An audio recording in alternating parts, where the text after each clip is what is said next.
በሴጋ ምክንያት የመጣን ስንፈተ ወሲብ ሴጋን ሙሉ ለሙሉ በማቋረጥ ብቻ ማስተካከል ይቻላል? ምን ያክል ጊዜስ ይወስዳል? ሴጋ መምታትን ስላቆምኩ ብቻ በሴጋ መምታት ምክንያት የመጡት ስንፈተ ወሲቦች ወዲያው ለውጥ ያመጣሉ ማለትም አይደለም። ተጨማሪ ሕክምና ሊያስፈልግ ይችላል። ቢካዝ ሴጋ መምታት እንዴት አድርጎ ነው ቶሎ መጨረስ የሚያመጣው? አንደኛ ቶሎ መጨረስን ለጭንቅላታችሁ ነው የሚያስተምረው። ስለዚህ ያንን ነገር እንዴት ነው ወይም ሆርሞናችሁን እንዲያዛባ ነው ወይም ከነርቫችሁ የሚወጡትን ፈሳሾች እያዛባ ነው ማለት ነው እንደዛ አይነት ነገር የሚፈጠረው። ስለዚህ ወይ ሆርሞናችሁን ማስተካከል አለብን ወይም ከነርቫችሁ የሚወጡትን ፈሳሾች መድኃኒት ሰጥተን ማስተካከል አለብን። የብልት አለመቆም ችግር እንዴት ነው የሚያመጣው?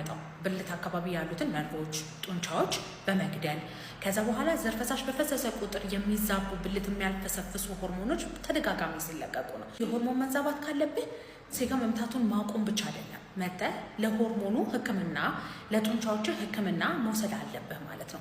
በሴጋ ምክንያት የመጣ ስንፈተ ወሲብን ለማስተካከል መጀመሪያ ሴጋ መምታቱን ማቆም ነው።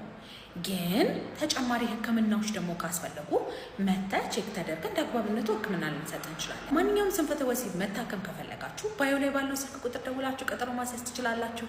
በሬ ሁል ጊዜ ክፍት ነው። ባይ ባይ።